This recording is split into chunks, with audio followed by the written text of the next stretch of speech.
Welcome to another episode of Shotgun Out Tour Reviews. Three idiots, maybe. We're looking at the Neca Hammer Horror of Dracula. Van Helsing. Wilson asked off camera if I'd wanted this toy ever since I was a little kid, and the answer is kinda.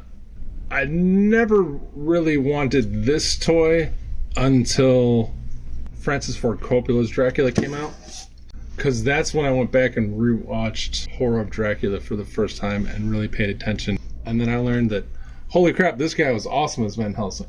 So as usual, paint and sculpt. That is an excellent portrait of Peter Cushing, wearing his winter coat and his hat. That is well done. I especially like the fact that the buttons on the back of his coat are gloss as opposed to flat like the rest of the coat, and these buttons are also gloss. It's a nice touch. New glossy shoes, blah blah blah, gloved hands. It's very little to talk about. Yes. That we're bringing up painted buttons. Well, but the face is great. Face is great. See, what I was hoping was that Wilson would go, but he can't do anything and I don't care. Yeah, he can. I was going to, because he's very traffic cone. He is very traffic cone. But we're going to skip articulation. And we're going to go straight into the stuff he comes with, because that's where this figure shines. So what we're going to start off with is, hopefully this doesn't break, is he comes apart much like other Neca toys in the past and not break. And now we have the Invisible Man. So where this guy shines is that he comes with an entire second torso. Okay. This is excellent. So that you can have winter gear Van Helsing, and then you can have indoor gear Van Helsing, and he gets some rather I don't want to say accurate, but super accurate to Peter Cushing arms with the vein work and the skinniness. Oh, I was going to say farmer's tan. Well, okay. And he's got his tie because he took off his scarf. That is how they're articulated. Yeah. So he can do that. And then if you really want, he can put his hat on. He can do a little Fred Astaire. No? No. Doesn't wear his hat on the inside. That's rude. Here is the super awesome portrait that is better than that one of inside Peter Cushing. That's the title for this video. Inside Peter Cushing. Yeah. It's great. I don't know that it's better, but it is great. Well, it's got his hair. Sure. Fine. You don't like that one? How about crazed hair, anguish look, and subtle 5 o'clock shadow appearing at the end of the movie? Yeah, I do like this. Yeah. And his bright blue eyes showing up. Now, why is he looking like this? Because he's about to kick the shit out of some vampires, son. Still can't stand. My favorite accessory, which will be laughable, is he comes with these two candlestick holders that he uses in the end fight. Spoilers. I got yelled at for not warning people that Pamela Voorhees was the bad guy. He uses these. By whom? What do you think? Really? I'm sure he was just teasing. Okay. But yeah, he uses these candlesticks to make a cross to stop Dracula. Those are his doctory hands. He comes with two gripping hands in flesh. He comes with his little tiny cross. And you could put it on string if you want, because there's actually a hole. Wow. I hope to God I don't lose this, because this is super crazy tight.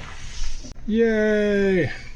Every good vampire hunter should come with some stakes, so he comes with a 4-pack that is attached, and then he has a single one which has wonderful wood detail, and he comes with this hammer so he can hammer that poor lady in her bosom and blood can squirt all over the place. It's awesome. I love it. He also comes with gloved hands of different holding and punching styles. He's gonna stab some bitches tonight? What do you want? Look at that. He's got his ring on. Okay. Look at how He's got pimpering. He's gonna pound some bitches. Yeah. Oh, there you go. That's why he's the writer. Look at the booty on that guy. There you go. He's got Toast's least favorite Neca hips. Yep. Big old fat ass. Very high pants. For a sense of scale, we have off-camera height of Christopher Lee making Peter Cushing look super small, and here's a 6-inch Marvel Legends. These guys are clearly 7-inch scale and meant to go to each other. They look great.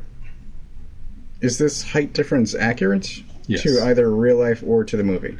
Both. Okay. That's fine. Yeah. It's just that we have Christopher Lee's head getting just cut off. Oh, yeah. For articulation in both modes, he has the standard human articulation. His legs are super hampered by the fact he wears his coat in the other version. Otherwise, he's single-jointed elbows, single-jointed knees. The one thing I hate is this knee is sculpted permanently bent. It cannot get straight, which is one of the reasons why he can't stand unless you like really mess with the foot. But yeah, he can get in any pose you need Peter Cushing to kill Christopher Lee. I was ready to shit on this when he was dude in coat, and then I saw the back of the box, and I'm like, oh, all right, now I'm in. I particularly like each of the portraits. It's a good amount of accessories. I still universally have a problem with Neca hips, and the fact that the knee and ankles are both difficult. I mean, in wide stances, he's fine. But if you want his legs closer together, it's going to be problematic. But I will say 4 hammers. Well, I will shit on this thing since you're not going to. Just kidding. As usual, it's a guy in a suit. It's not for me. He's fairly good, though. He's got a good amount of stuff. Limited in the articulation, and the knees and legs suck. So 3.5 out of 5. I'm going to give him 5 out of 5 hammers. With the exception of the knee, he's exactly what I wanted in a Van Helsing Peter Cushing figure. I love this portrait. The only thing he could come with that he doesn't come with, the box shows him wearing a coat. And he does wear, or a jacket or whatever that is. He does wear that in the movie. So I don't need a second one of him. So if they make a non-coat, non-white shirt version, they should have just given me 3 torsos, and I would have paid the extra $5 or $10 for it.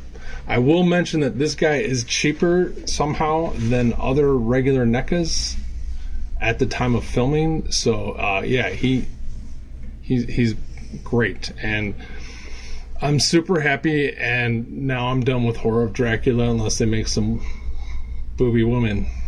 Let's go. Well, are you in for booby women? Let us know in the comments below. Like and subscribe. And as always, thank you for watching. We hope you enjoyed this video of a guy in a suit. Again. Off-camera strength was able to fix the knee.